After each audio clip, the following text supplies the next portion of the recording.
would you want to discuss the possibility of the Giga Bar here, or no? What you like about Cleveland, what you think might make it a good market, any questions you might have?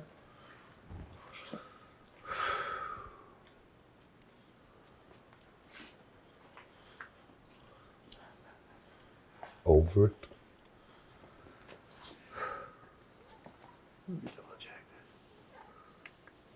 Well, I think a Giga Bar anywhere in the U.S. Would have a degree of success. And while Cleveland may not be the first choice for a city, but it would also work here. And maybe in Cleveland would need the Giga Bar as much as the Giga Bar needed Cleveland. Anyway, people are going to have to find it a feasible investment before it will happen here. Yeah. You can. I mean, it's up to you. I mean, right now I have him framed kind of to the left, so you wouldn't really be in the frame, but I can add you. We can slide it over when you want to sit. You probably should.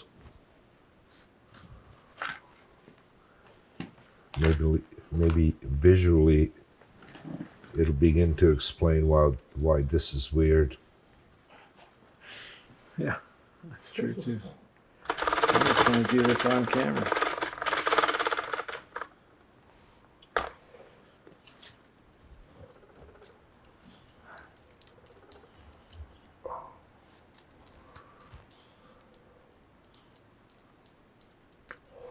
I could see why people like sunglasses. Yeah, for sure. With the light, Yeah. why not automatically darken? Well, they probably also don't see the audience. You know? I think if anyone's on stage, they really don't necessarily. Because the lights it are doesn't coming bother this them way like and it's that. all dark. They wouldn't see the audience unless they put lights on them. You've been on stage talking to a bunch of people before. You can still see the people. I think they're even more. Not too pronounced. often. Yeah. Really? No, I've always been scared when I'm on stage. Not scared, but it's always like intimidating. I've always felt the presence of all those people, even if you can't see them. Well, I'm really surprised how Victor Cohen, one of the artists that I work with, has been able to do TED talk. Uh-huh. Do you know those? Yeah, the TED Talks? Yeah. Yeah.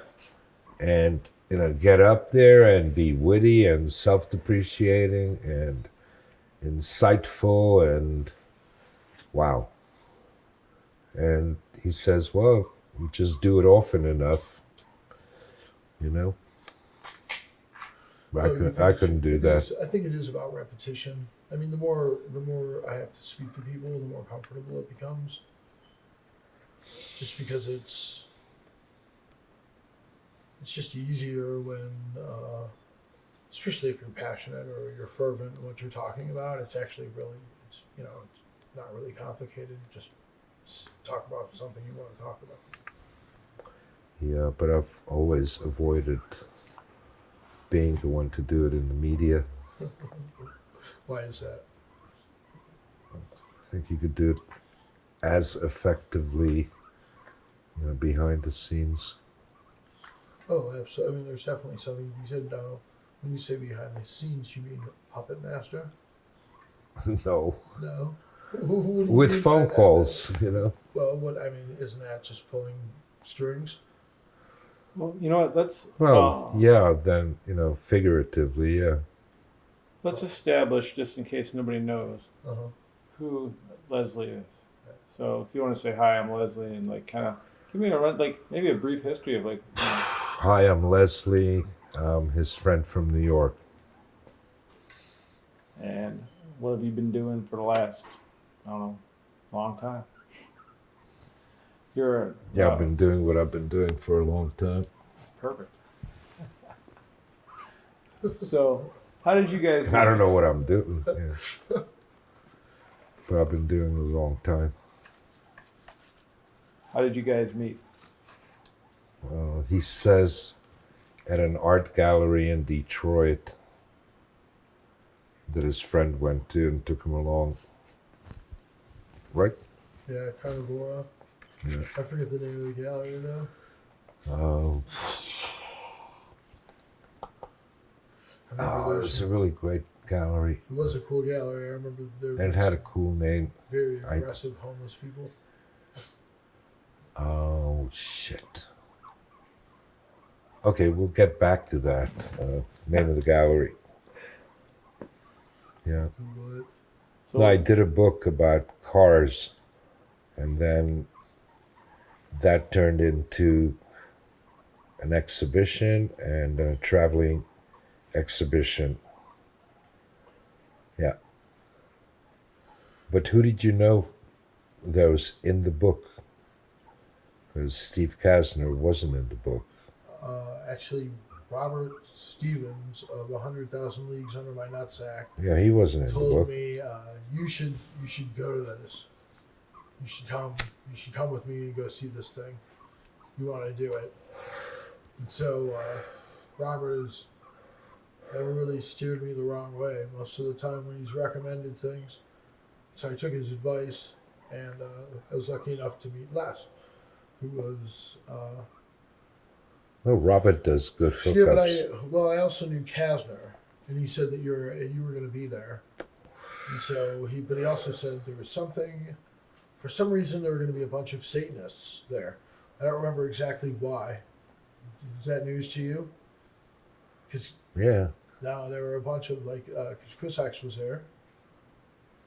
And Well, there's all kind I of think- accidental. I think I had met Kasner at Stan LeVay's wedding for the first time.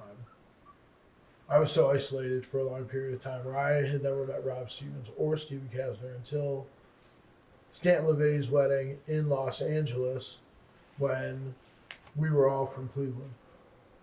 It was pretty weird. It was a weird coincidence. So then, who was it? Because, when you brought up the name Anton LaVey, somebody, Oh, we were talking. I remember exactly. We were talking Somebody about was- the Satanic Scriptures. no, Peter Gilmore had just given you a copy, and you actually gave me your copy oh, right, yeah. because I told you no. I I was wondering who we had in common who was in that I book. had never read it. I'm Yeah, not a Peter big- Gilmore. Yeah, I'm not a big Peter Gilmore fan, but I want to at least give his book. Well, with the Satanists, I have absolutely no idea. Like half my friends are on one side, No, it's another definitely half on the separated. other. Well, you have people that utilize Anton LaVey's philosophy from the Satanic Bible to evolve their life into the best possible, most versatile structure for betterment that they can. And then you have another group of elitist, snobbish assholes who are sanctimonious pricks and act just as stupid as the Catholic Church, and yet they classify themselves as Satanists. And this guy bought the title to the Church of Satan. He was LaVey's secretary. Anton LaVey gave the Church of Satan to Boyd Rice. Boyd Rice was supposed to take over. He didn't want anything to do with it by that point because he realized he was just a bunch of follower morons. And so I've never been part of it. I've never had any kind of. If the black house that LaVey lived in would have been saved and turned into a museum by the Church of Satan, I might have been a little cooler, about hanging out with any of those people. But the fact that they couldn't raise $400,000 is chump change, but it's not an impossible amount. It's not like there's no possible way that amount can come out from someone, especially when you have people like Marilyn Manson and your tenants. So then what happened? No one did dick. They collected a bunch of money from people and they didn't do anything about it, and the house got torn down and they built some shitty condo there. And so Where was Anton at all that time? this is after he died, after he passed away. And They his just let the son? house rot. Well, that's there's Satan Xerxes LeVay, who at the time was too young, and still is. I believe he had just turned 18, and supposedly at 18 he's supposed to take over the Church of Satan. And I've never personally met him, but everything I've heard, and Stanton LeVay's talked to him a bunch of times, seems to be very intelligent and on point. Okay, Stanton. Yes. That's his son, no? No. That's his grandson. Grandson. Because someone before Stanton got married contacted us and they wanted Giger to design the stage that he was going to get married on. So, Did that have Satanist? been Robert? Did I know him at that time? Rob Stevens? I don't know. Did I know Oh, him he at never that got time? married. No, but somebody called us, and somebody that I know. You're saying a Satanist? Yeah. Oh, there's a bunch of influential Satanists with a bunch of money. That's not. No, but it was someone that I There's know. a lot of them. I mean, which side is Chris X on? I'm not a big fan. I don't know. No, but is he? He's on the Church of Satan side, sanctimonious, Oh, egotistical okay. pricks. And Leba? He was. Anyone who's smart has left the Church of Satan. Laba's burned his card. Kastner burned his No, but card. which one was he in? Kastner is still a priest, but Which ones they were in? Which they side? were in the Church of Satan, but they were appointed by LeVay. LeVay personally appointed them after he died, Yeah. and they saw the route it was going. They really weren't super interested in being part of some like straight up Catholic church masquerading as a satanic church. Yeah, but who did he appoint first? Anton LeVay, Boyd Rice. Right. But did he know Chris X or did he know Kastner or? I'm not sure if Kastner or Chris X know Boyd. Boyd might have been before them. I'm not sure if he was before their time. But Boyd wanted nothing to like. If he would have taken it over, I would have absolutely joined them. I would have been a great admirer and affiliate of their organization because Boyd would have done things much, much differently. Boyd was a doer. Peter was a follower. Peter just bought it as like a money-making machine to sell $200 plastic cars while not really doing anything. I mean, there's no literal church for the Church of Satan, even though LeVay didn't want a church. He didn't want a congregational following of people to conglomerate because he felt it structured weakness in people that they weren't able to stand on their own 2 feet. I personally don't believe that. I think if you get a compendium and like a consortium of intelligent minds together as a think tank, you can do some pretty amazing things. But just a bunch of people following, blindly following what someone says, I don't think that's helpful at all. Okay. Towards I was just anything. trying to remember who contacted me about doing Stanton's stage. Ooh, someone about his stage?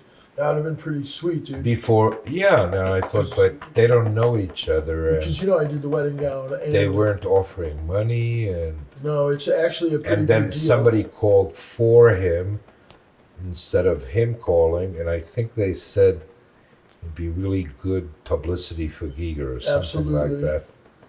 That would have been I a mean, good gig. that always kind of turned me off. Really? That'd be good publicity for Dude, Giger. now, see, that makes me... Good publicity for Stanton. No. That was a big deal. That's the whole reason I was able to do anything, honestly. That was a birth spell. It wasn't just Stanton's wedding. It was a celebration of evil.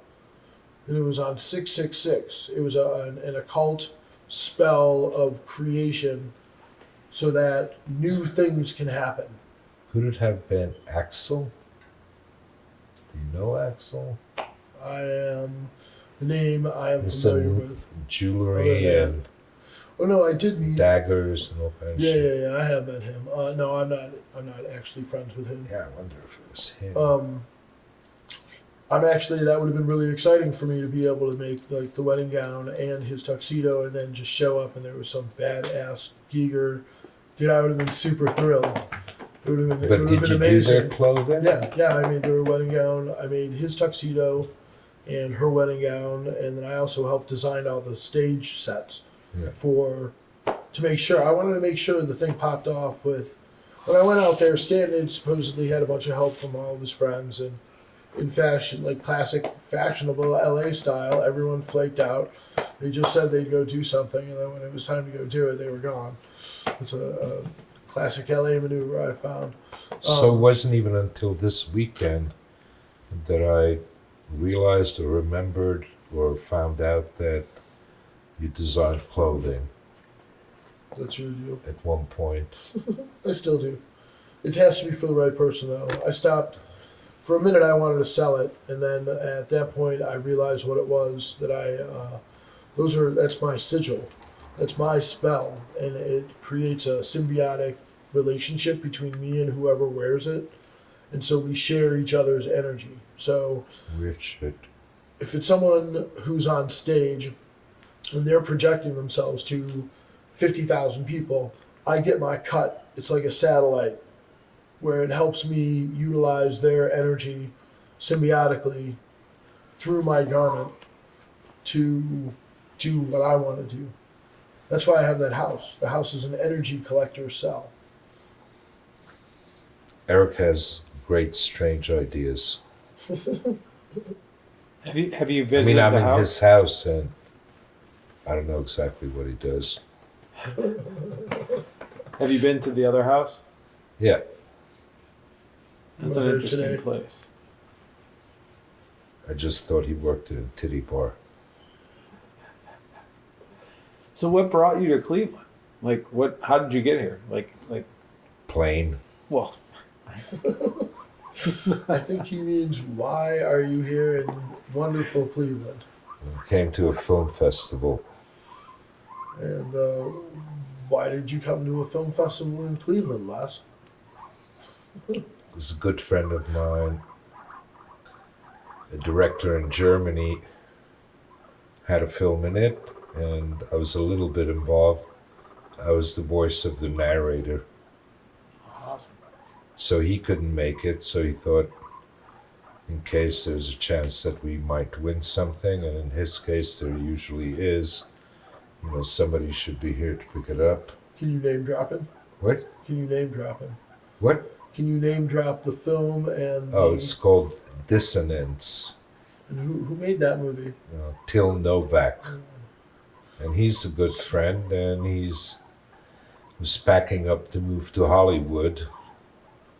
And then once he's here, after April, then he'll be able to go to film festivals himself. Here. What was the Brilliant work. what was the general idea of the movie? Because Well, he's a very good animator, and he's very good combining live action with animation seamlessly. And so a lot of his ideas revolve around that. And his little films are surreal. And he really wants to be a director, or will be a director. But he's done a lot of great animation for other people. And he's relatively young. And if he starts reading some books, maybe he'll become a good director. What do you think gives you the right to give that kind of directorial advice? What? What gives you the right to give that kind of directorial advice? I don't think you've really Well, I been was just clear thinking yet. that myself. No, obviously there's something that gives you permission to do that.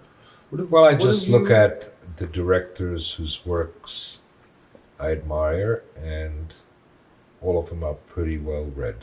Do you consider that your judgment on things is pretty sound? Yeah, Do you, everyone does. I don't think you really went over who some of your clients are. Would you like to name drop some of your clients? Make it sound like, a prostitute revealing Absolutely his not. clients and Absolutely not. John's names. Absolutely not. This is a situation where I said you have clients. brilliant artists that aren't seen as often as they should be. Yeah, but they're not my clients, they're my friends. That's even a better perspective. That means you actually care about them and you're not just raping them. So why not freely promote them? I'd love to rape them, but I'm too shy to. No, I didn't mean that. But that's probably the only thing that keeps me from rape generally. What is this particular your job? No, being too shy. Yeah. My job has nothing to do with my private life. All right, so I still don't think you've gone over exactly who's your Well, I've got some great friends. who's your best client, or I'm sorry, who's I guess your most recognizable client that people might know you, Friend. friend and client. I mean, you not only No, we didn't turn tricks. know, but I mean, you business is business, and so it doesn't client equates Actually, it really to isn't. well, no, it's actually fun, but when I say client, you in reality help them arrange situations that were beneficial and symbiotic for everyone. And that's what friends do anyway. Yeah, but it was almost like teaching him con game tricks. Oh, really? You think? Well, I mean, it shortcuts, totally is. you know, Yeah, shortcuts. but that's not a con trick. That's the way the smart man achieves things But faster. shortcuts without sacrificing any quality and integrity. Yeah. I don't know what I would call shortcuts. That Yeah. I don't know. I If always you're in call a it, maze and you show them how they yeah, can cut just go across. straight through instead of Yeah. wasting all your time. Yeah, no, I always call it going directly from A to D is the way I classify it. I always try to skip B and C because it's generally, if you know what D is, just go to D. Don't worry about B and C. But there's other times when you have to. Well, when I first through came that to the process. States, they put me all the way back to the second grade, and then they jumped me 2 years every year until I caught up. Why did you? Do you mind if I ask why you came to the States? Is that a Well, my story? parents were coming here, and I thought it was a good idea to stick close to them. I was only 11. Yeah, probably a good idea. So they were coming here. So, yeah. So you speak about it as if you almost had a choice in not coming here. Well, I don't know. We didn't try to exercise the choice. No, I don't think anyone at that age would. Why Why were your parents leaving? Where were you guys from? Hungry And why were you coming here? for a better life, But I mean, what was for a free life. was it just what was the situation that it Not a was better life, uncomfortable? because we had, pretty great life there, but a free life, which I didn't really know what it was, but my parents did. They remembered it, or they were older and they understood the concept, and they wanted to give it to their kids. And then around the time of the Hungarian Revolution, it was a good idea to get out of there, impossible. Did you really? Did you understand what kind of gift they were giving you? At that No. age? No. I kept on just asking. He said, when you see those lights, when we get there, you'll get a bicycle. And And that was that's it. what That kept was me enough. going over the border in the middle of the night. And it's just, Yay, what bicycle! color will it be? Like in the middle of the night, trying to dodge Russian guards. Yeah. And then once you got here, do you remember what your impression was of the country? Loud. Loud, for sure. No, I was afraid to go out, I think, for the first couple of days because I thought it was too loud. What, did you think it And was confusing is probably what I meant. too much going on? Overload, like Where did you move immediately? Like, where did you move? What part did you move to in the States when you first To New New York. York? To New York. To like what area?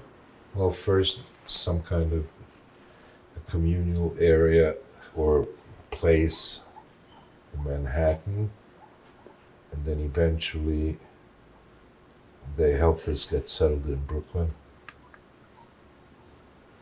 Was it how much culture shock? Hmm? Culture shock? Hmm? Culture shock. Yeah. What was your environment when you lived and when you were at home? Just city life, urban, Yeah. Yeah. farming, smack. like farm village or no? What? Farm village or like a generally like populated city, but not populated like New York, obviously. Yeah, not quite like New York, but Brooklyn. Neighborhoods, also become a microcosm. And, Yeah. Is it a had a Hungarian distinct. community? It was in New York? Hungarian, Jewish, um, and then earlier not Hungarian, Jewish Germans who came before the Hungarians. Because I guess, the Jews to the States came in different waves. Yeah, for sure. How did you get involved in art?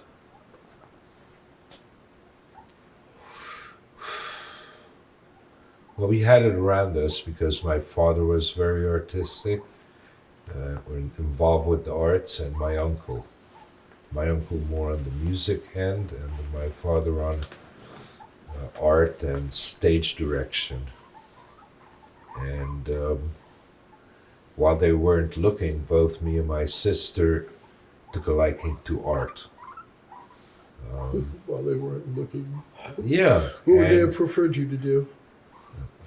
anything else, I'm sure, because my father knew, he was working as an artist, and well, let's just put it this way: if I had a kid, I'd cut off his forefinger, to make sure he doesn't become an artist. No, that's such the worst. That's the worst answer ever, man. My mom Or tried at to least do I that. think that's what my father had wished.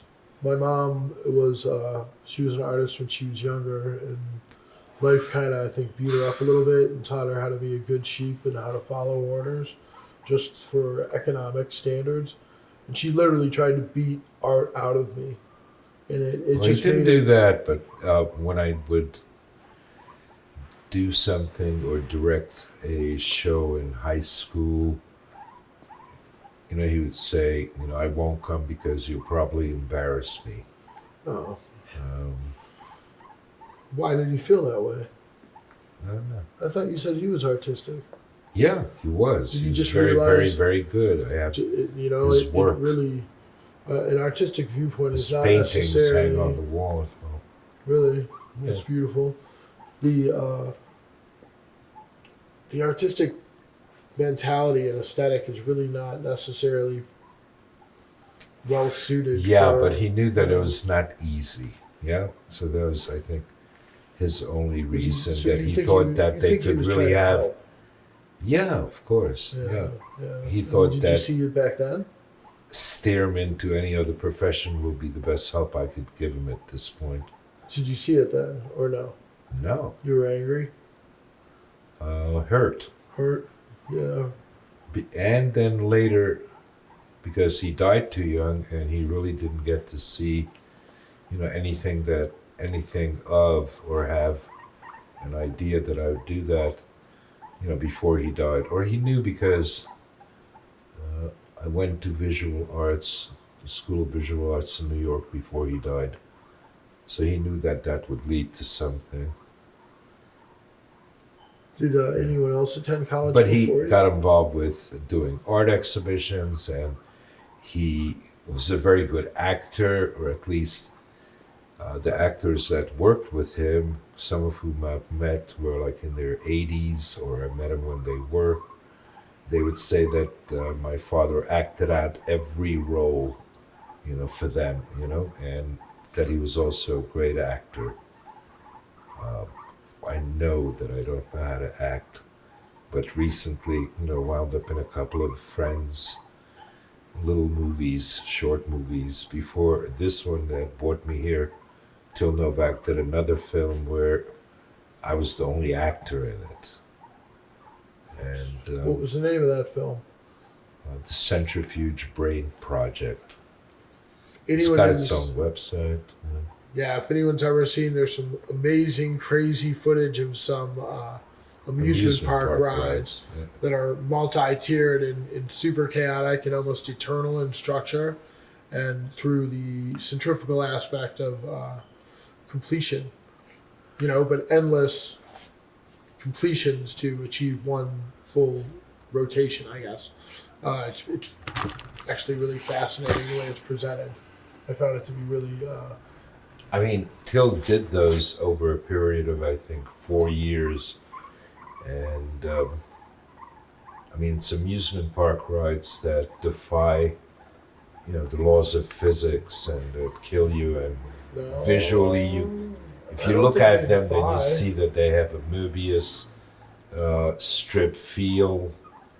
Anyway, he had all of that footage, and he could have sent it straight as it was to the film festivals, and it would have still gotten recognition. But then he had a better idea to take these 7 amusement park rides that he did over 4 years by shooting real amusement park rides by hand, with really degraded film stock, so it looks like it was shot in the 60s, and then shoot in such a way, handheld, that he knows that here he's going to take that, carousel or amusement park wheel and multiply it like, 100 times.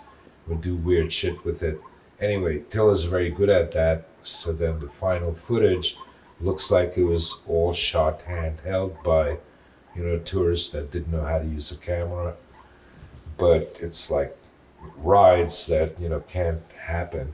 So his idea was to string them all together and create it in between this crazy professor who invented these rides, and he's explaining what each ride does, and it's very dry humor, and so that became the Centrifuge Brain Project, and it won, I don't know, awards at 28 film festivals, and I don't know, it has 3.5 million hits on YouTube and Vimeo, and coincidentally, right after that, Till's phone started ringing off the hook from Hollywood, and he had all kinds of offers, not for films, but for management and agents who wanted to work with him. So he went over, checked it out, and April 13th, 11th, he moves to the, no, 13th, he moves to the States, and get settled here and start making films here. So that's how I got here. He couldn't come. We didn't win because there's a lot of amazing films, shorts. Maybe more this year than before, I don't know. But in previous years, and I think even now, he's going to win awards at a lot of festivals. I mean, this was just the second one that he went into, but the first one he went into, he did win an award, and it was the Berlinale, like Berlin Film Festival, back in January or February.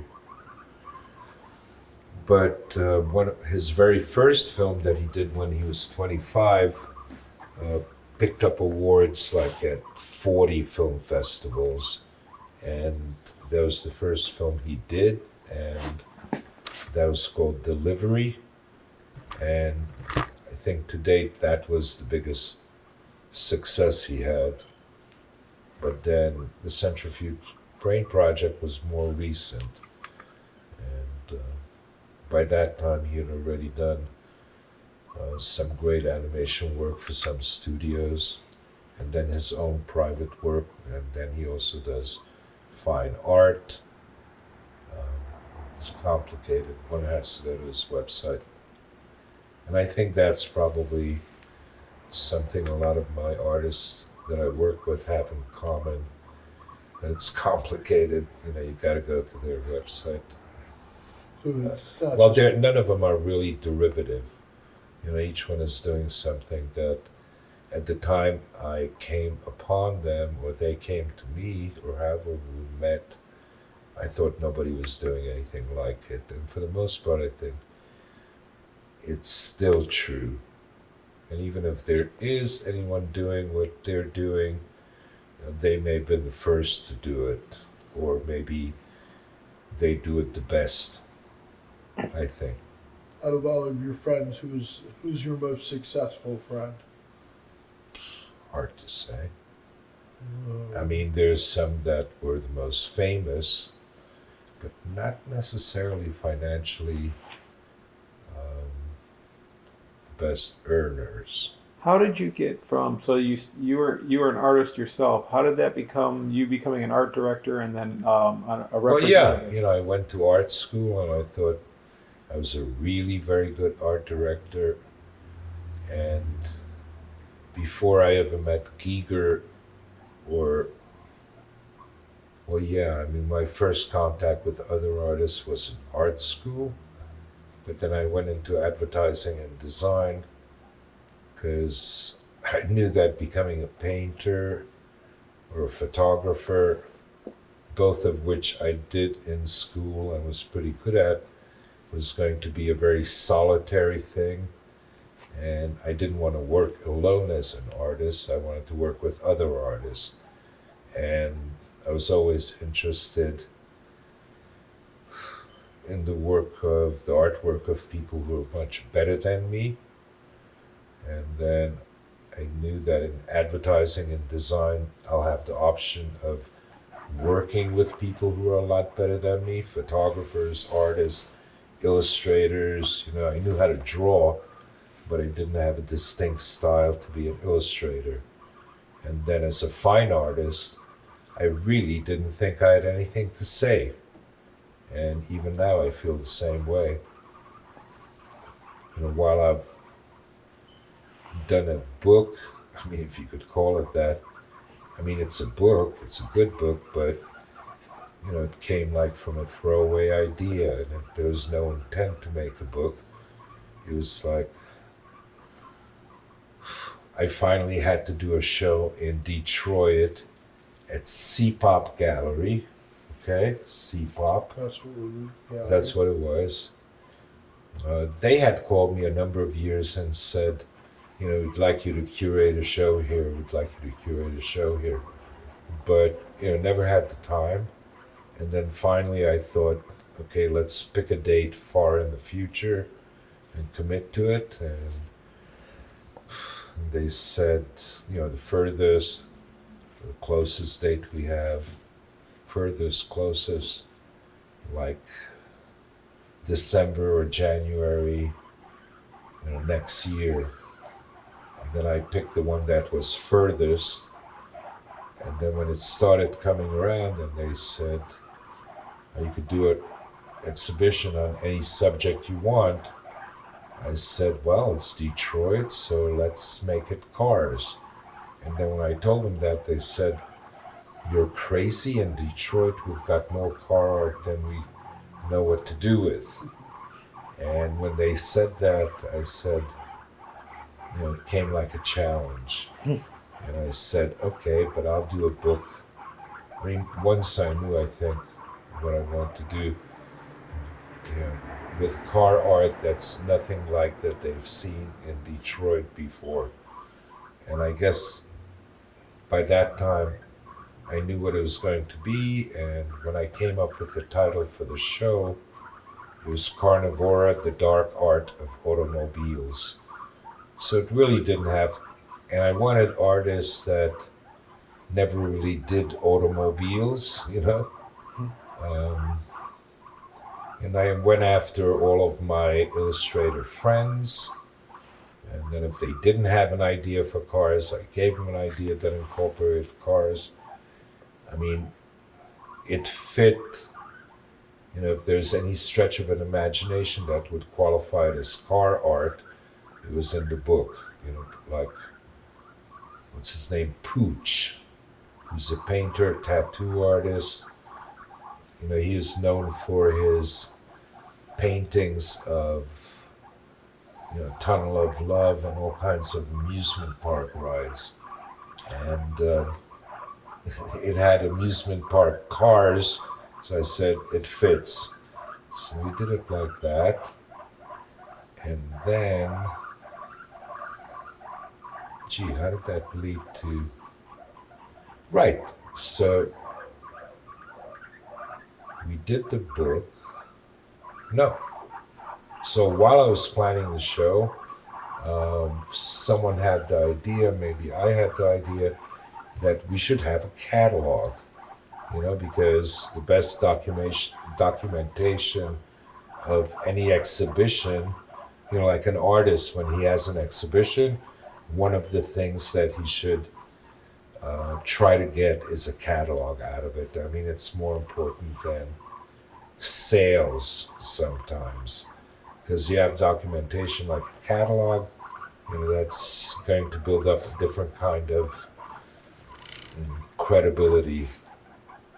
Anyway, so I wanted to do a catalog for it, and it was beginning to shape up like a very interesting show, and it kept on growing by how many artists were in it. So I called up my friend Chris X, who we talked about or mentioned a little bit before, and I knew that he was a publisher, so I thought he would know about printing catalogs cheap, somewhere offshore. And Chris was a publisher. What did he have? What was it called? Reptilian Records, and what's the name of the publishing house? Reptilian Records, and Jesus Christ. I want to say Scapegoat, but I don't think it is. Scapegoat, Is it yes, Scapegoat? Scapegoat Publishing. So Yeah, he 'cause said, Parfrey is- what? Parfrey's Feral House? Yeah. Parfrey's Feral House. Yeah, worked with Kevin Slaughter, he's Yeah. a great designer. Well, Feral House put out all of the base books. Feral House? Well, Yeah. that's a different one. I know that guy. He's actually pretty fascinating. Adam Parfrey. Yeah, he's Now pretty, they do different books, different He's kind of great. books. No, I know. I talked to him. Well, not that different. Anyway, so Chris asked me, what's the book about? And then I told him, and he was already into dark things. And he said, well, maybe that could be a book. So we started thinking in terms of a book. So that needed more artists than 20 or 25 that were going to be in the art exhibition. What's that noise?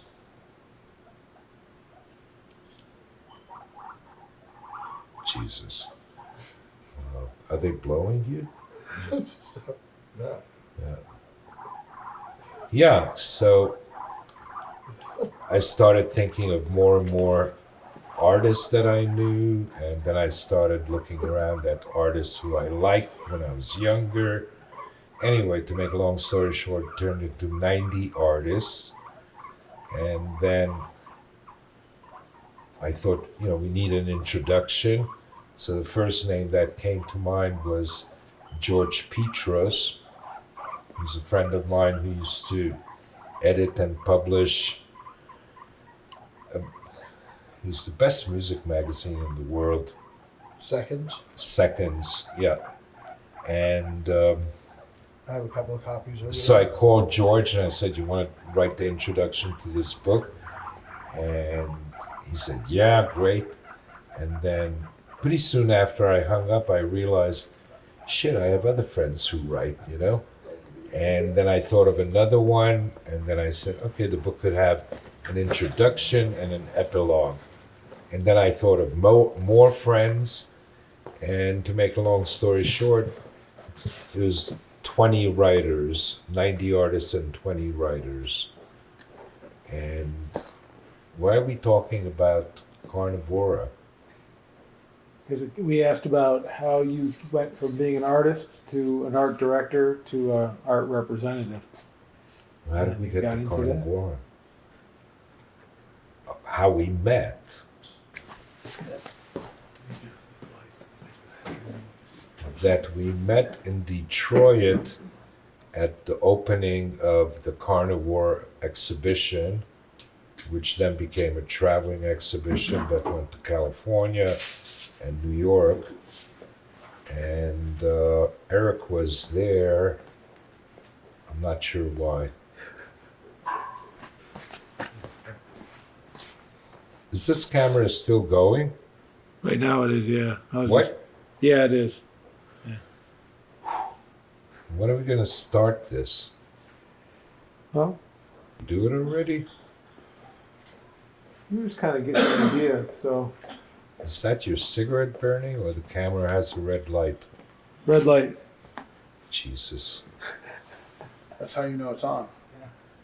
Well, like I said before, I could see with dark glasses how, celebrities, Tonight Show, don't see the audience. Maybe that's why they could talk. I don't Have know. I been pissing on the carpet? That's okay. I was gonna give you that Seconds magazine. Hmm? You care about looking at the Seconds magazine now or no? Do I what? Do you care about looking? I have some of the. You were just talking about Seconds magazine. Yeah.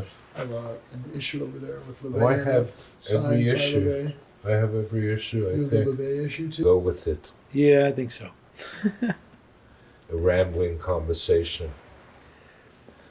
It's never a bad thing. And then I'm trying to see how Steve Kasner fits in. Do you know how I met Steve? No, I don't. Oh, jeez. What is this? Seconds, yeah. I have this issue. Who's in it? LeVay's in it. That one's signed by him. Well, I have it because I recognize the cover. And then I think I met Steve Serio through Seconds. Uh-huh. That he would. Yeah. Seconds wanted to do an interview with Giger, and Serio came, and he was the one who did the interview. And then I realized Serio was also an artist. To grab something real quick. Yeah, but that happened way before Carnivora because he was one of the artists that I called to be in Carnivora. So, you're always working with friends. And, I think that's the way I've always seen whatever I do in the arts, is basically I'm working with friends. All right, so Yeah, That's good. you don't want to put time into something that's not your friend. You know what I mean? Like, Yeah. And I think, strangely enough, for me, later on you figure it out with a shrink, that I wanted to work with people who I thought needed me, That if they didn't need me, then why would I work with them, So I needed to do good. I don't know why. Life would have been easier if I was able to do bad. yeah, but well, I'm sure A, you've done your share of bad. B, I said A, I'm sure you've done your share of bad. And B, Not really evil, that hurt people. yeah, Or maybe yeah, hurt them just a little. Yeah. something to be said for fun. Do you hurt people out of maliciousness, or was it because they asked for it? Neither. Neither. Why do you hurt people?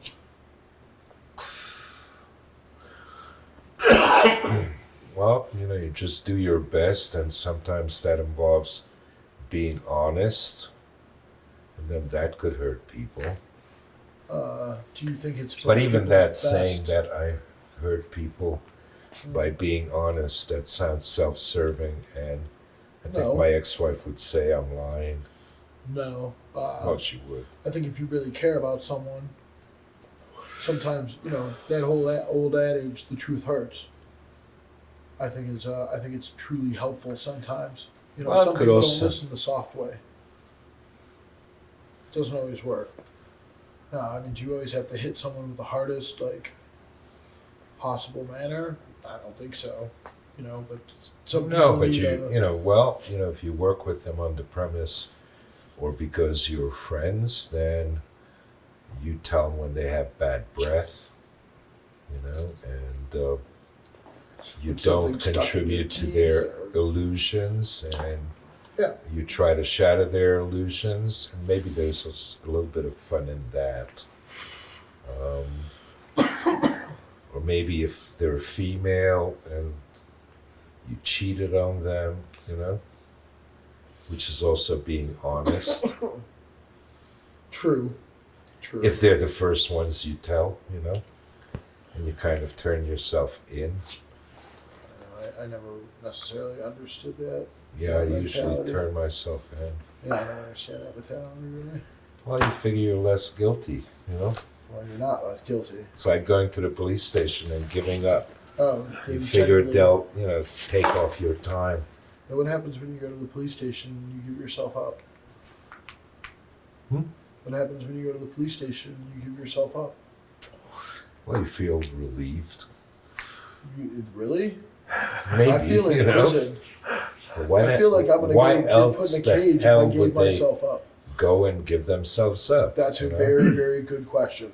Because it's I a don't fucking relief understand to that. get caught. I don't understand that mentality. You I don't know, understand giving not myself getting up. caught could be really nerve-wracking. Well, maybe. I mean, but if you're smart about that too, you shouldn't do anything you can't get away with. Well, I think there's a lot of shit I did get away with. All right. There's got to be one story, something that just an interesting story from just something, anything like all the years of cool stuff that you have. You got to give us one really good story. How I lost my virginity. Now, I want to. Can we go over the story of Giger, or no? Just ask me questions. Okay.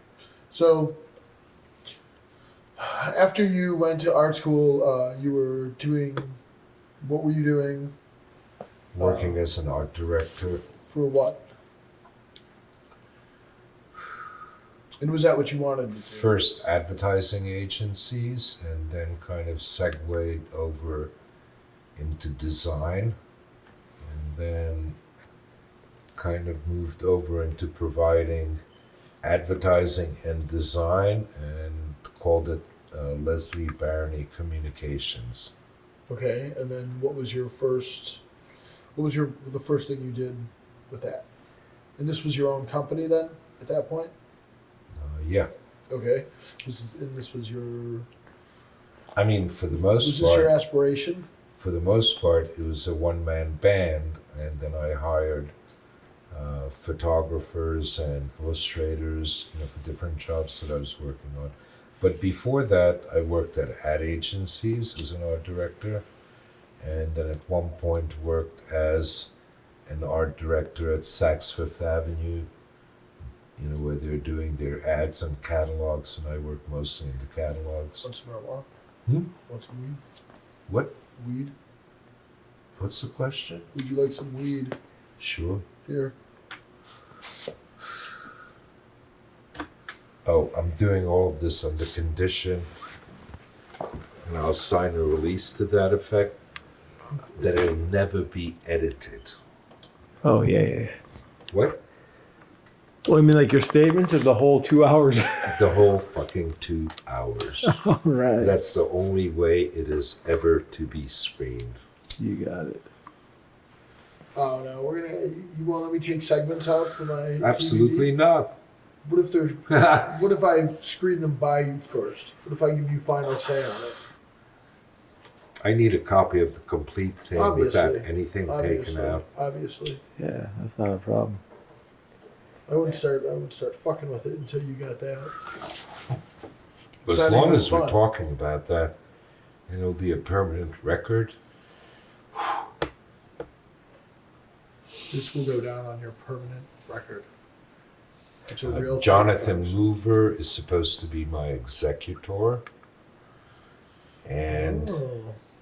he's to have override on my sister, and he's to take possession of my computer and my artwork immediately,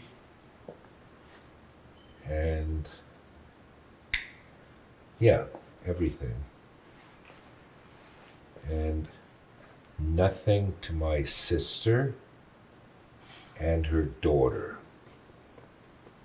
But it could skip to her granddaughters or kids. And her son is okay, and her son's kids are okay. Oh, and I'm not to be buried in Israel. She went and bought a grave for me without even asking. I mean, that sounds like someone might consider that to be nice. But she didn't even ask me. Oh, I mean, And I said, why Israel? Never lived in Israel. Well, I wish I had. And she said, because then her kids could, then I get more visitors because her grandchildren are living there. I And can her see kids. I can see you in the Mossad.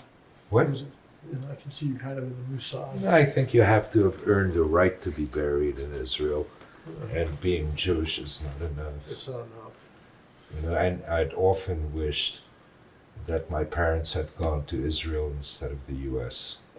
I would have had a totally different life. Absolutely. A life that would have been a hell of a lot more fun. You think? Of course. And I'd be doing something that actually had some value rather than peddling something that nobody needs, art. I can't believe you have that perspective.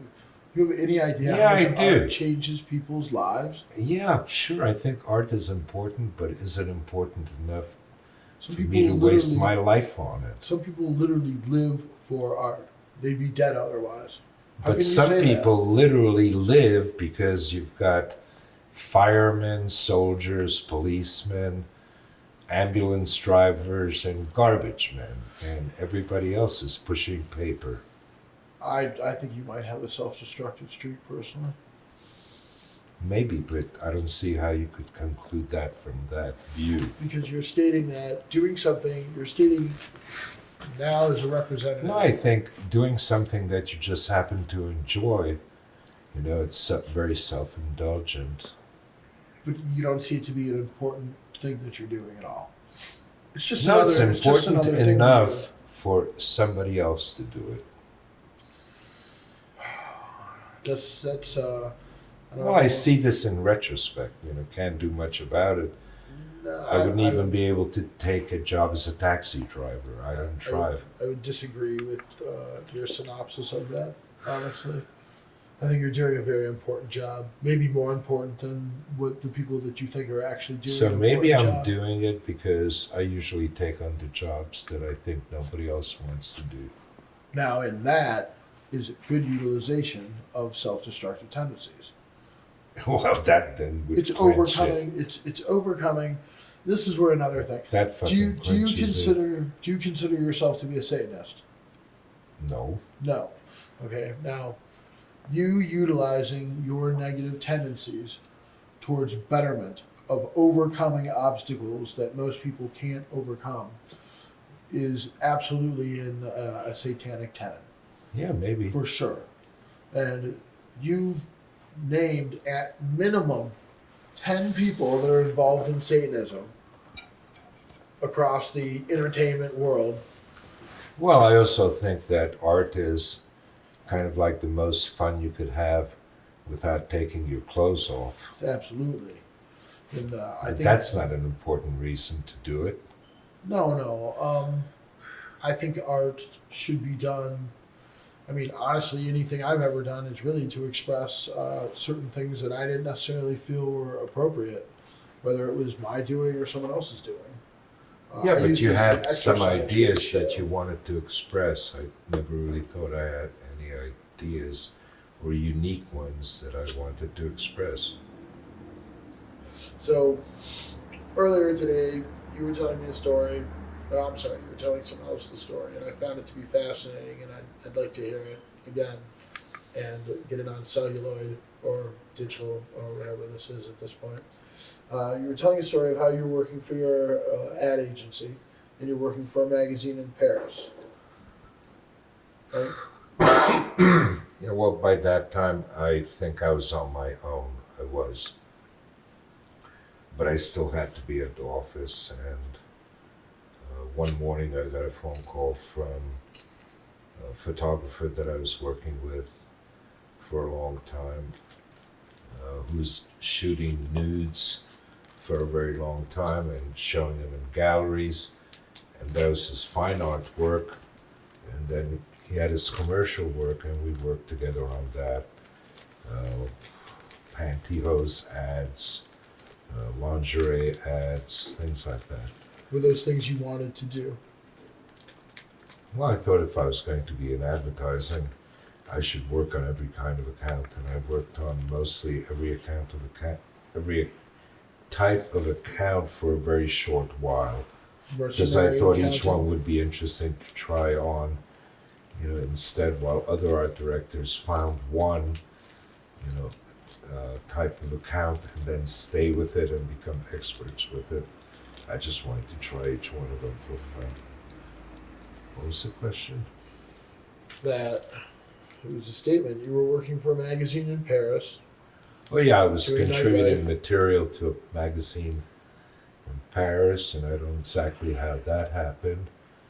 And one morning, this photographer calls me and says, last night my gallery had an exhibition for a Swiss artist, and he's going to be in New York for 3 more days, but the gallery doesn't have time to babysit him, and I thought maybe he could hang out with you because you get out at night. And I asked how old the guy was. I think he said 40. And at the time I remember thinking, okay, he'll be able to keep up with me.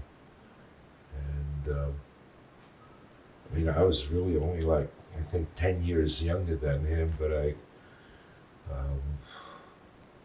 always thought of him as my little brother, Did you find yourself to be of similar cloth? What? Were you guys similar in mannerisms or personality, or Oh, not at all. what drew you to him? Well, we hung out for a couple of nights, and I liked him. And Did you, afterwards, when I also saw his work, I was very impressed by it. so at you'd the never time. seen his work before? No, I'd never How seen long- his work before. How long had you known him before you had seen his work? 3 days. And so you had no knowledge whatsoever of his work until when? What's the first time when I work went and was I picked mentioned? him up at a hotel, to meet him for the first time, I think we went out to eat, and then we went out to a club or something. What? And, just casually asked him, because I only saw him at night. I hadn't been to the gallery.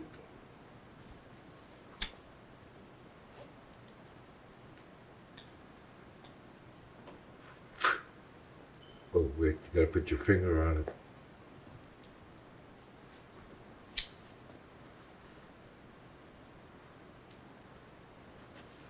Here's to the legalization I think of it's marijuana stuck. in Ohio. I think it's stuffed up. Might be. See what I can do about it. So one night I asked him, would I know your work from anywhere? And he hesitated for a little while, and he was shy about it. And he said, well, last year or the year before, that I recently got the Oscar for the movie Alien. And I said, oh, that's a monster movie. I don't like monster movies. I didn't see it. You okay? I'm all right now. So that was it. That was the end of the conversation on that. And then I think the next night I asked him, went back to the subject somehow. Said, would I have seen your work anyplace else? And he said, I just had 10 or 15 pages in either Penthouse or Omni. No, Penthouse. And I said, oh, I stopped reading Penthouse, that magazine 20 years ago. So that ended the subject again. And then I think the third day, when I took him in the morning or helped him find a cab in front of his hotel, yeah, I put him into a cab and took another cab down to the gallery to look at his work for the first time.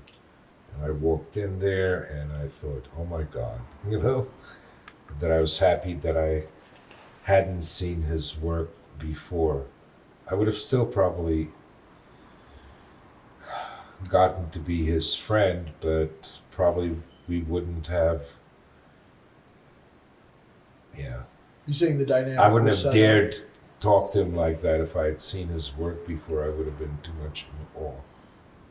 So you were literally in awe the first time you saw, like, the representation of what he did. What did you find so fascinating about it? I mean, it's obvious to anyone who's Well, familiar I with his knew work. it was, yeah, I know right away whether it's like Giger's work or anyone's work, whether it's powerful or not, you know? So even though I had any idea what the hell it was about, I knew that, like the work was like a kick in the groin. And also the technique, it took me a while, without talking to him or reading up about it, just looking at it, trying to figure out what the hell it was. At the time I wasn't even, well, I knew about airbrush because I'd hired airbrush artists, illustrators for ads, but it was like no airbrush I'd ever seen before. Yeah, and before he left, at one point I was playing with a gun that, cigarette lighter that looked like a gun, and he liked it, and said you could keep it, it only cost $5. And then he gave me his belt buckle, his belt, and said, a big silver thing, and What kind of belt buckle? bat wings with a rat skull, and then a sculpted nude writing on them. And then he said, if you're ever in the neighborhood, drop in. Yeah, so I had to go to the magazine, I don't know, I think 6 months later in Paris, and then found that I didn't need a week there, I needed 2 hours there. And I said, all right, well, I'm stuck in Europe for a week. And I called up Giger and said, you were serious about the invitation? And he said, sure, come on down. And so I took I don't even remember if it was a train or a plane to Zurich. We're at this point. A train, yeah, You're a train. into some pretty interesting stuff right now. What kind of person were you back then? Were you just a regular guy, or were you always into weird stuff? I was or, never a regular guy. Well, were you more acclimated to? Like, what was your deal? What kind of person were you back then? Somebody trying to fake his way through life. Interesting, honest. In which manner? Pretending that I was an artist, pretending that I was a husband. I don't know. Just like, what were your interests at that point?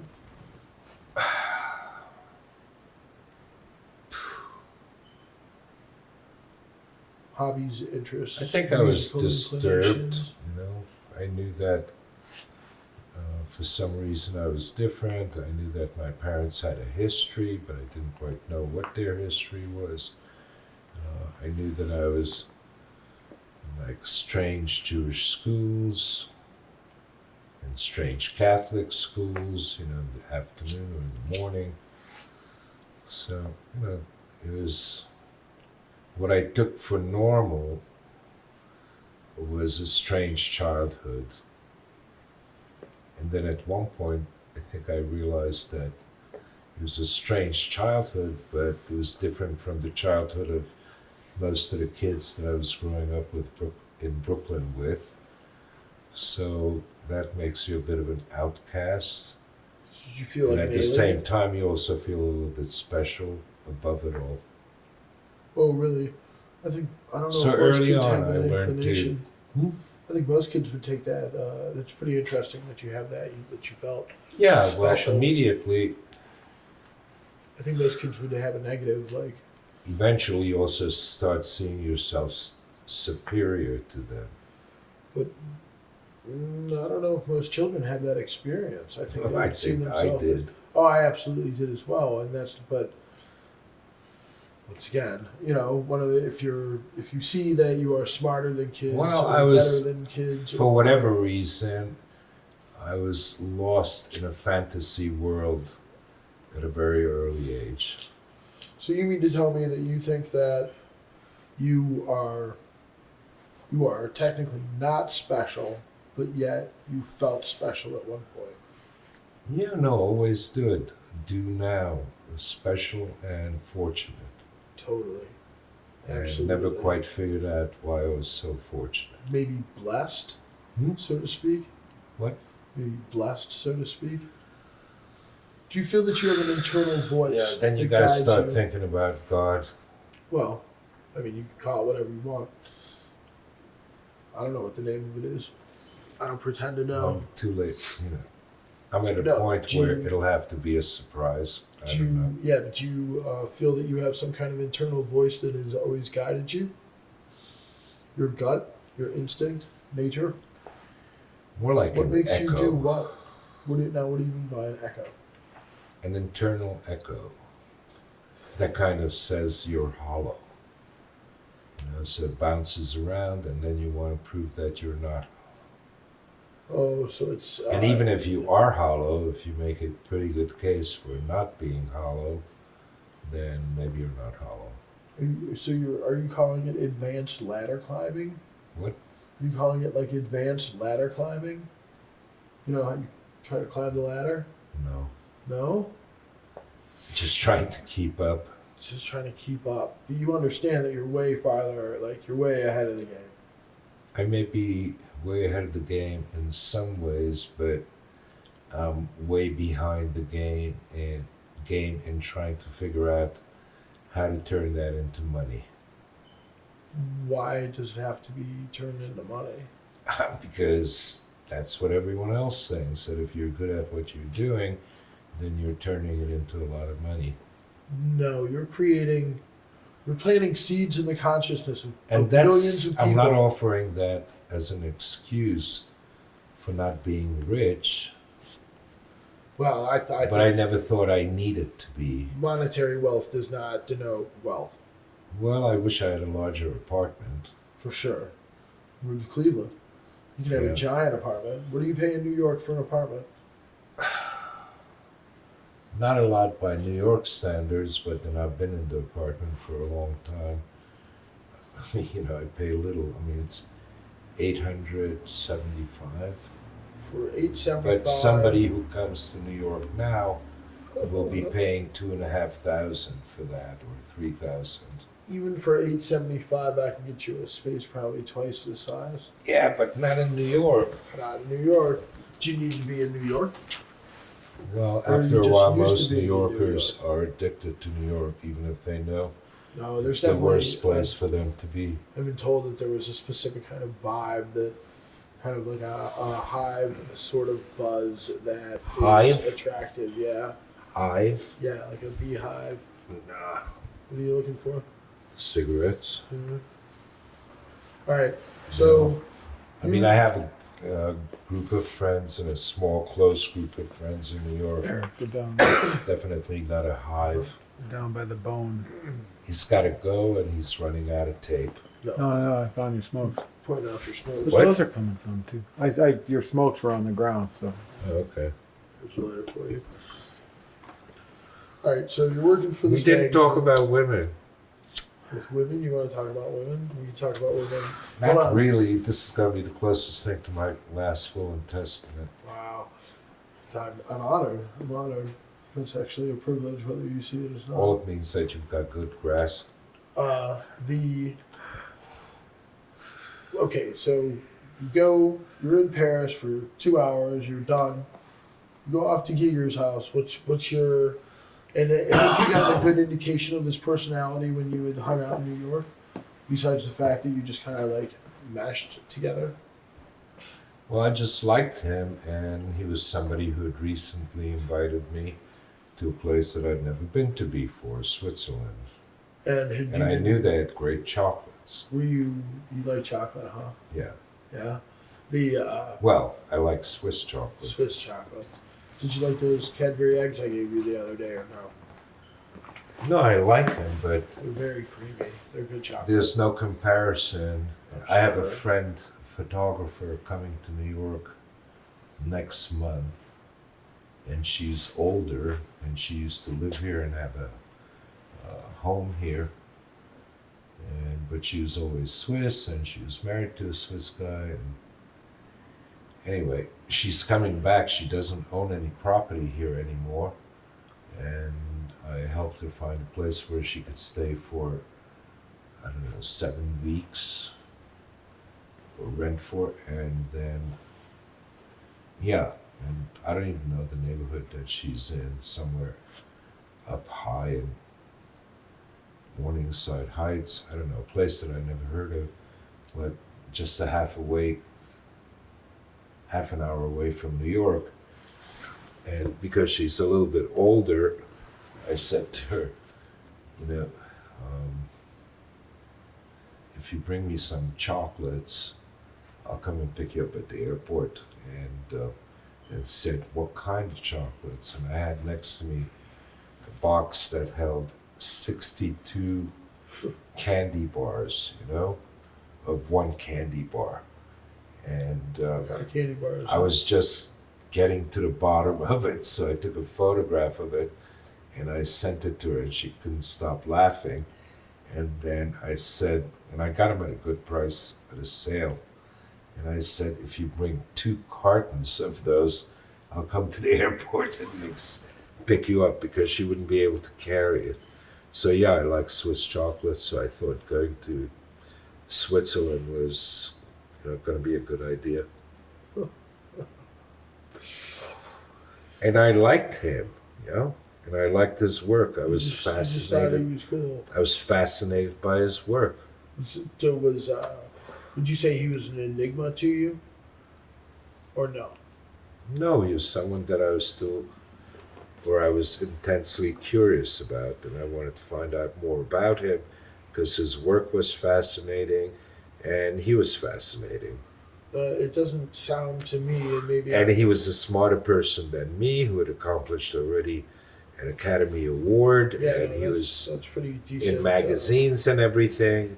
And I thought those kind of people are good to know, because they know more than you know. For sure. I've always tried to surround myself with people that are smarter than myself. Well, that's what everybody should do. Wow, that's the only way to get better. You can't. As soon as you think you know everything, you're just the dumbest person on the planet. What? As soon as you think you know everything, you're the dumbest person on the planet. Like, there's always someone that Probably, knows better but- than you. Yeah, but you're also at the same time, I think, fighting that all the time. Because, you know, sometimes I think I'm the smartest person on the planet You might. when it comes to world politics. Everyone thinks that, though. Yeah. Well, it's, one day, if you're really smart, you'll see that stuff put to test, and then you'll know if you're right or not. Yeah. So you go to, and Well, I'm hoping I'm right. were you a dark? It doesn't What? sound to me like you were particularly dark in that time period. Dark. Doug? Dark. DARK. What were your hobbies? Or No, I wasn't music dark. artist. No, you just regular. Like, what did I you mean, like to do? I liked solitary or single sports, not group sports. I liked diving, swimming, riding a motorcycle. So you're rebellious, I didn't an like- outsider. Never played football. Yeah, Tried to play baseball a couple of times. got into it. Didn't work. Didn't work. And it was boring. Boring as hell. For sure. Standing there the whole time. It's just Played so- soccer though. Played soccer. Soccer was the closest thing to like war. You know? That's the only sport I ever played. Soccer and boxing are the only sports I ever really liked. Well, I was in those, football for a minute, but I was too violent. They kicked me off the team. I thought that was the whole point, though. No one Yeah. explained it to me. Yeah, I broke my nose once playing soccer. I was the goalie, and it went out too far, and they were able to still kick the ball. It's a big Kicking my nose. nose. But I broke my nose 7 times. It's a lot of times. I thought, that it happened to everybody. It's like a part of you that sticks out, It's definitely more. bump Well, into things, misjudge distances. that's a couple of things, though. Well, I thought everybody broke it at least once. I don't know, I've never broken my I used to nose. have lots and lots of accidents. Cut off the tip of my ear, tip of my finger. My hair was set on fire when I was like 4, accidentally from candles. Were you particularly morbid? No, I thought all that happens to everybody. I mean, in general, as a person, I liked reading, and I liked melancholy, being maybe, in my more than own morbid? fantasy world. What would your fantasy world consist of? How cool you were gonna be? Oh, No. Imagining flying, and then war, So how did you? So you transposed. spying. So you have transposed all those things into real life. You did create your own Yeah, reality. a lot of it did. You now fly from place to place all over the world. No, not without wings. I mean, not without planes. Yeah, but it's there's that's not. That's Although not a friend of happening mine right took now. me paragliding once. Yeah, that sounds like it'd be pretty scary. Well, I was hanging off a harness of the instructor. Went to Switzerland, and I was visiting Giger at that time also. My friend picked me up at the airport, went straight to his house, changed, and said, "Where are we going?" And he said, "We're going on halfway up a mountain, and then we walked the other half." Who Giger did? No, No, this is you're, my friend Armando. Okay. And then we go off the mountain with paragliders. So did you know? Did No, I didn't know very paragliding? much. No, I never had anything to do with it, and it wasn't really even clear to me what it was going to be exactly. But once we made it up to the top of the hill, and there was just a cow with a big cowbell on him, and a cliff, and you're looking down, and there are small planes flying below you. And I don't know, there's maybe 10 guys, and everyone was going to go off the cliff. And I said, "Well, how do I get down there?" He said, "Well, you could walk all the way back down halfway, and back to the car, How long would that have taken? 2 hours, Okay. or you could come down with us, and not paragliding, but strapped to the chest of the instructor. So maybe you're even more helpless because you're just Yeah, hanging no, there. Fuck all that. so. I would much rather be in control of the paraglider than be strapped. Well, I to someone. also hadn't slept in God knows how many hours, Why not? which happens every time I go to Switzerland, because you arrive in the morning. I usually like to take a late flight and try to get right into their day. So I hadn't slept a lot of hours, and at the time I thought, yeah, okay, it's the only time I'll ever get a chance to go off a mountain, and sufficiently scared of it, so let's do it. Yeah. I don't think I'd do it. I'm a pussy when it comes to all that. When my plane's going down and I have to jump out of a plane in a parachute, I'll be happy to do it. But until that point, and I don't even know if I do it even then. I might just actually look at what the trajectory of the plane was and how it would crash or all that, and think maybe I could jump if I jump just the right time.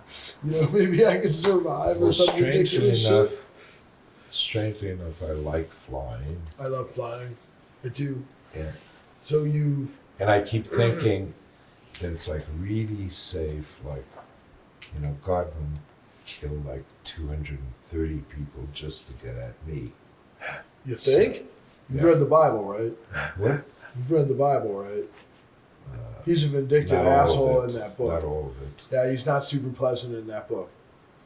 He's real vengeful. And I don't know if Well, you follow yeah. the tenets. I don't think he'd like you too much, honestly. If you But I read don't the think book. he gets personal. You don't think he gets personal? No. So you haven't read the Bible. What? He gets super personal in the Bible. He gets straight up. Singles out individuals. Absolutely. Absolutely. I got about 5-6 He minutes. left here. challenges them. 5 or 6 minutes? All right. Yeah, let's He do this. challenges them. Now he's straight torturous. If you We'll wanted go over to, it in a minute. I do want to talk about.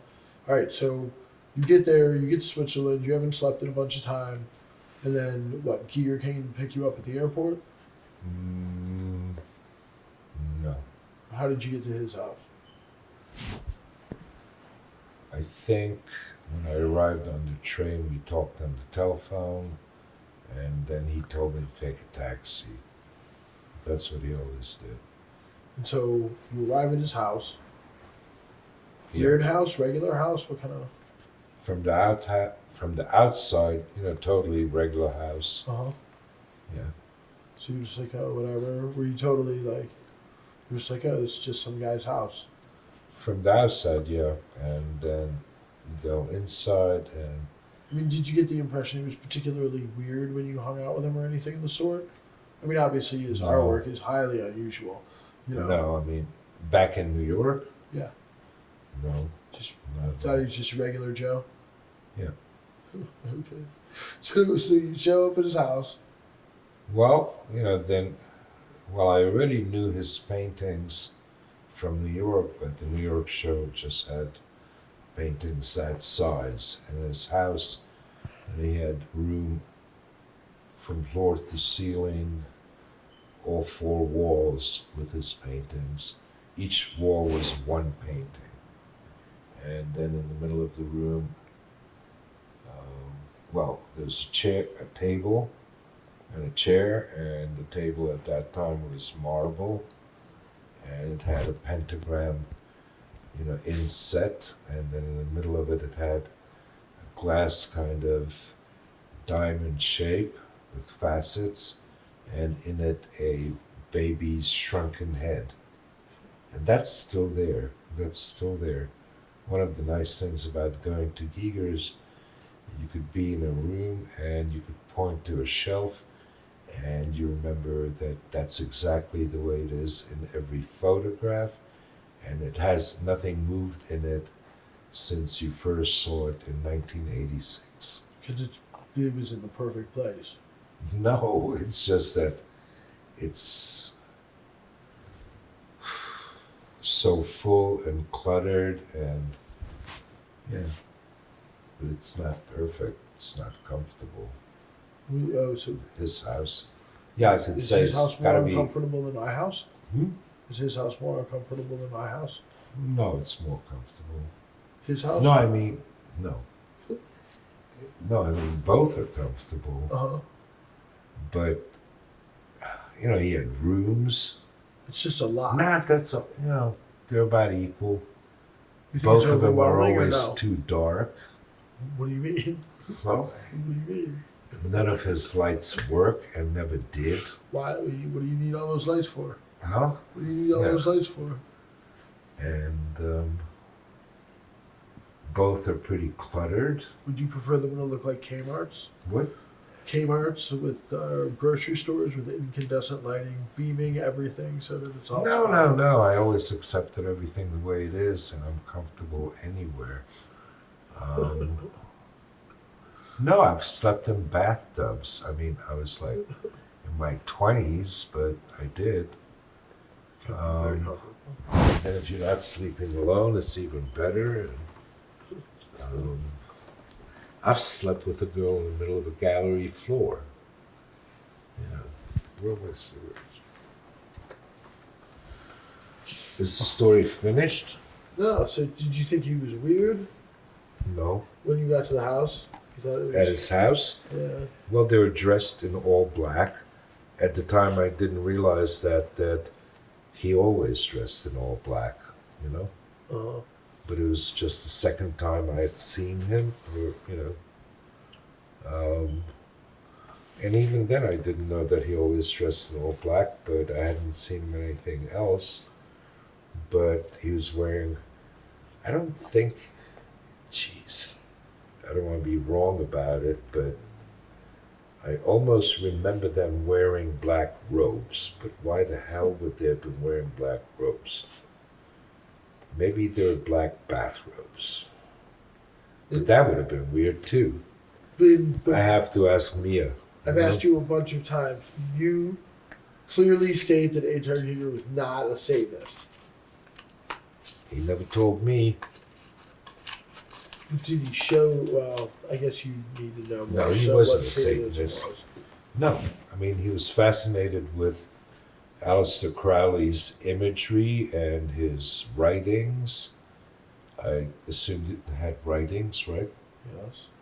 And he went through a period in the mid 80s when he was fascinated about it, was reading everything about it, and then wrote about it in his books and did a series of paintings. And in even larger paintings where a lot of things are going on, and with lots of figures, you could point out this is Aleister Crowley. So Crowley was important to him, and then he was also greatly affected by who wrote Dune? Frank Herbert. For sure. And Influential, absolutely. Hmm? Influential, absolutely. yeah, no, I mean, those were some of the things that he was reading. But at the same time, he was reading everything, and he was being influenced by Gustav Meyrink and Dado, the French painter, and not Kafka, or probably Kafka also, but I would say for sure. I think his favorite artist was. Okay, there's a book. Yeah, listening. Uh-huh. It's a book you have to read, and it's called The Other Side. And who's it by? I should know the name. I know the name. Alfred Kubin. And Alfred Kubin was an artist who, what did he have? He had some big accident, but something happened to him that he couldn't work as an artist for a long time or a while. And he became a writer and wrote one book called The Other Side. And it's a travel to the other side. And then Giger, or it was illustrated with some pen and ink drawings. And if there's anything, that was his most major influence, Kubin. And why do I mention it? Well, he's the one that made me aware of all of these things and pointed me in directions where I should do reading. And he introduced me to other artists that I'd never heard of before. And then later on, I was able to do the same for him. But I was introducing him to obscure artists in my part of the world, or from the world that he wasn't really getting out into anymore, from Australia, Japan. So did he cease to market himself at a certain point? What? Did he cease to market himself at a certain point? Giger never, ever marketed himself. Well, having art shows is marketing yourself, showing your work. No. I mean, then every artist is guilty of that. Absolutely. I mean, you're showing your work. I mean, that shit's not just sitting in your house for you. If you're doing artwork that you don't ever intend to show, then you shouldn't even waste your time being an artist. What?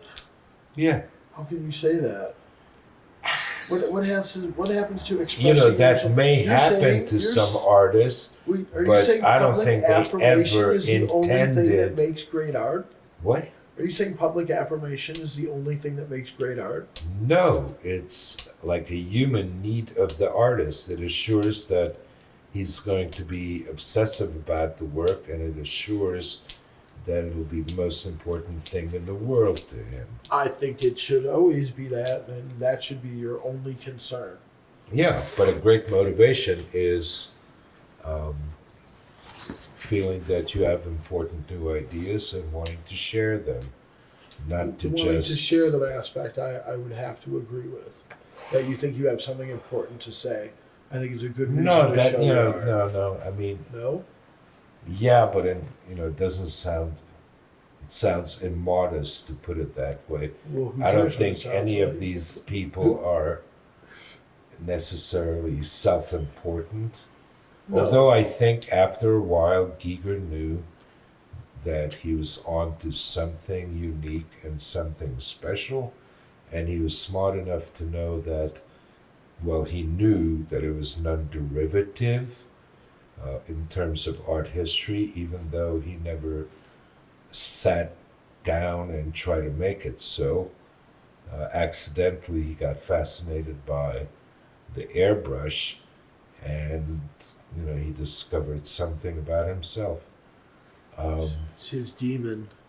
No, His he demon presenting himself. no he realized that this medium allowed him like great fluidity, using it freehand, The images and that he- allowed him to also just shut off his mind and let it take over, and So- let his subconscious paint, which is probably much harder with a pencil or a brush.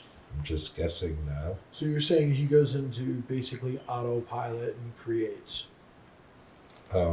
Yes, for the most part, he did that. You could also see that in his documentary, the one that's going to come out now, or his older documentaries, where you see him turn on the record player, put Uh-huh. on some music, and then just start to blow clouds.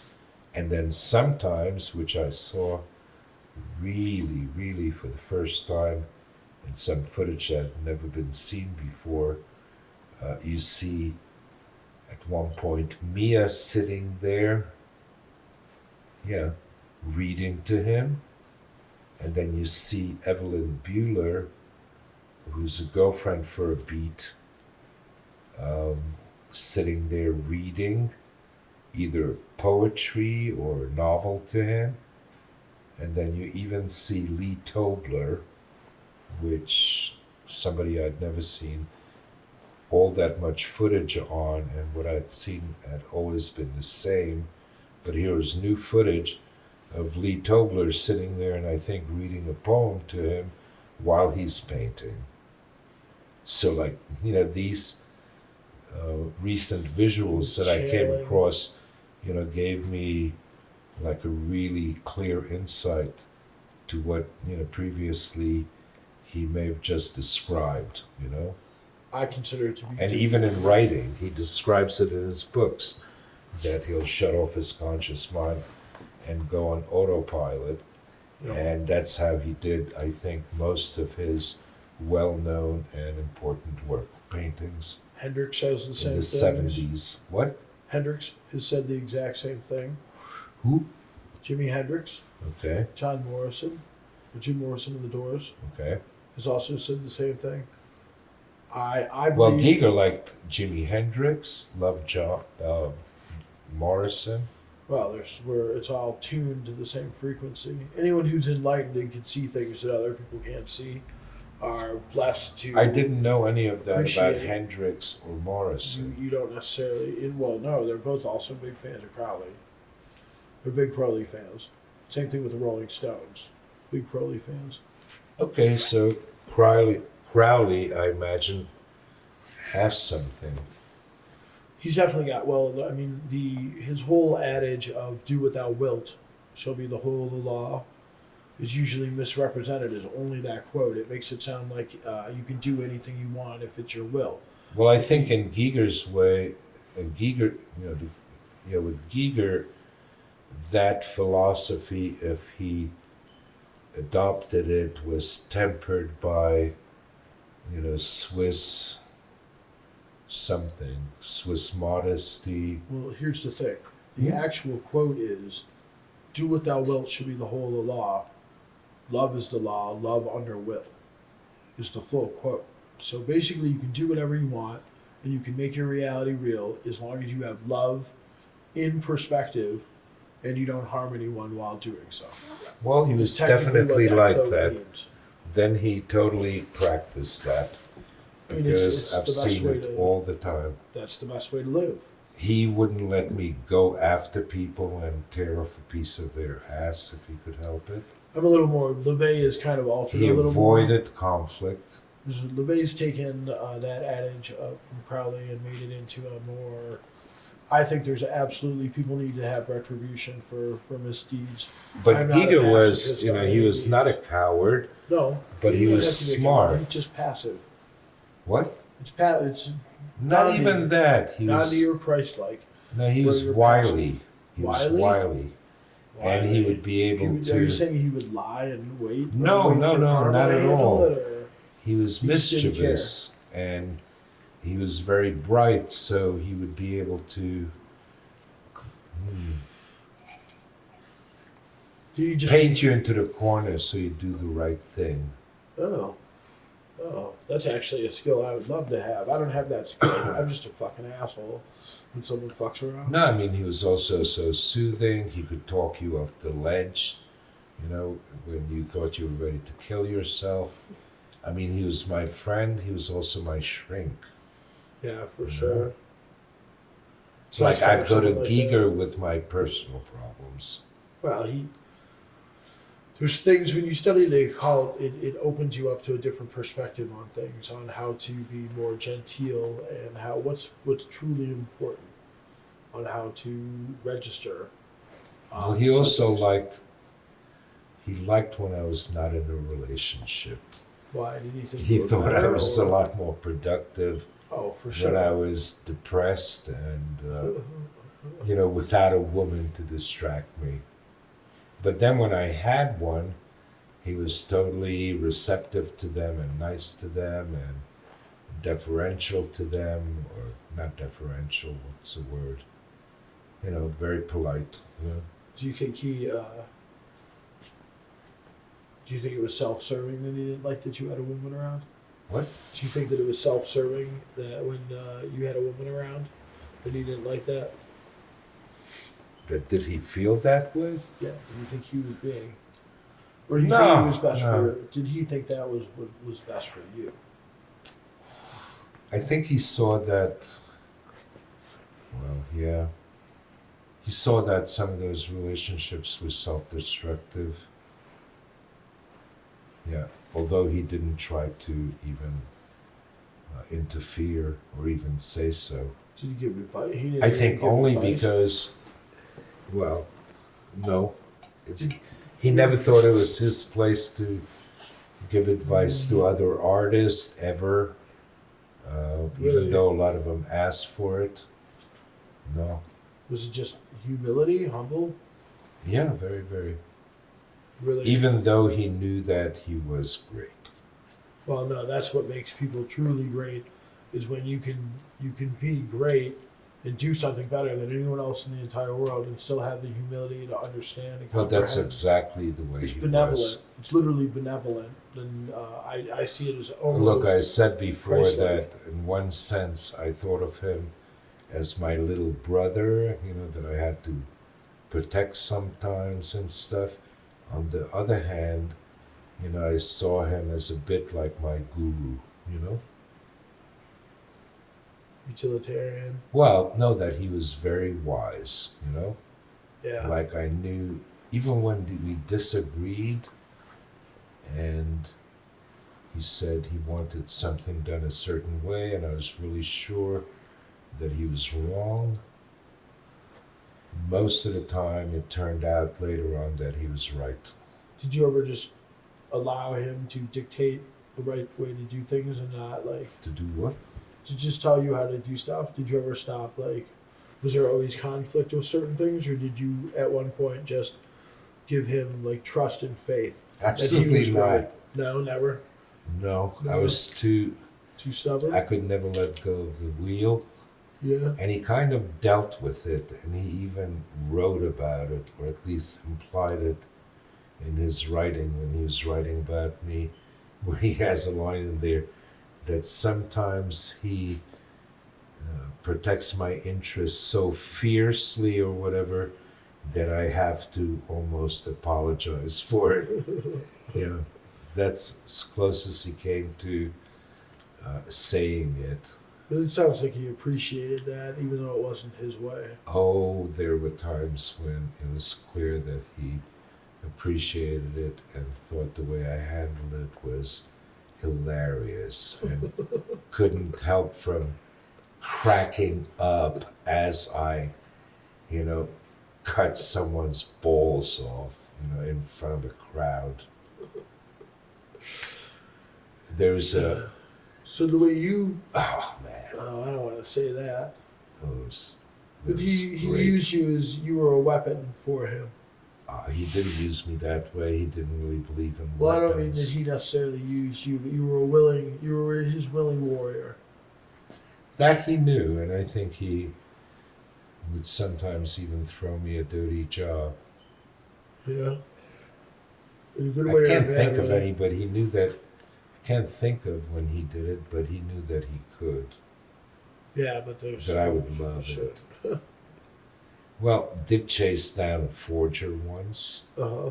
in the middle of Holland with false identity, with a video camera. Went, tracked down the forger. I was in his home at his invitation. He picked me up at the railroad station, and he thought that I was an agent from America who was going to make him famous. First, I tracked him down where nobody knew who he was, but when I started asking around, Andre Lawson said, well, it could be a guy from Holland, an artist that I've run into in conventions, and he paints like Giger, and all of us tell him you shouldn't do this or waste your time with this, and he answered that he was compelled to do it. So just on the basis of that, started looking at the guy and then cross-referencing, and all they knew was a forgery turned up at a auction gallery in Zurich,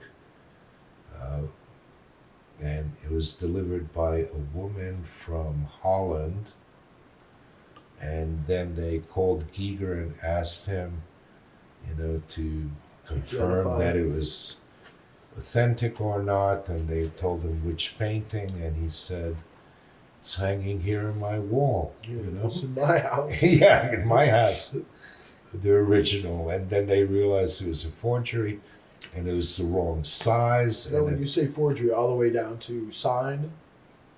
Giger signed his paintings on the back. Uh-huh. You will not find a Giger painting with his signature. But I mean, did the forgery even include, however the Giger's identified marks were? Were they emulated No, I mean, exactly? or it no? looked certainly good enough to pass an auction house, or at least to get it in the door. So he was making. They called replicas. Giger to reference to find out about it. They didn't think that it was, which proves that they didn't think, they thought it definitely is a Giger, or it could be, but let's ask Giger, something. Anyway, but it was on the wrong thing. It wasn't on, it was on canvas, so the forger didn't know that Giger never worked on canvas, that he worked on paper and then glued to wood. Anyway, we were able to figure out who it was, and Do you know why he chose that medium? no, I didn't really care. And then found a magazine in England, a sci-fi magazine that I had some contact to, and then told everything to the publisher, and he was able to recognize who it was and give us a name and give us an address and a telephone number. And I was working as an art director, and I ran over to one of the illustration rep houses that I did a lot of work with, and the guys who owned it were friends of mine. And I said, listen, you got to do me a favor. I need your business cards, letterheads, and I'm going to have some communication and leave your office number as the way to get back to me and reach me, and then always say he's out for lunch or out, could he call you back? And then call me, and I run over and call him. And then I contacted the forger and said that I work for this illustration representing company, and I was interested in his work, and I was going to be coming to Holland, and would love to visit him. And I went to Holland, stayed with Andre Lawson, left all of my identification at his place, and just had a video camera and fake business cards and everything. And I went off on a train ride into the heartland of Holland and said, if you don't hear from me for a couple of days, call the police, And then he picked me up and showed me around the place. I mean, was he pretending he was? Nothing. He was an illustrator, and first he would show me, just normal stuff, and then a little more sci-fi and fantasy, and then I said, this reminds me a little bit. I didn't remember this to this point.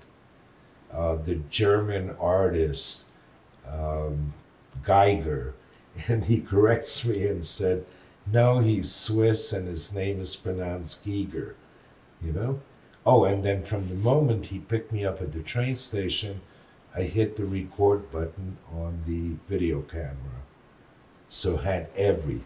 And then every time he went out of the room to bring me and show me something, I videotaped his bookshelf, the Giger books on it, walked around, videotaped. Just as evidence? What? Just as evidence? Didn't know what, but I figured get as much as I can.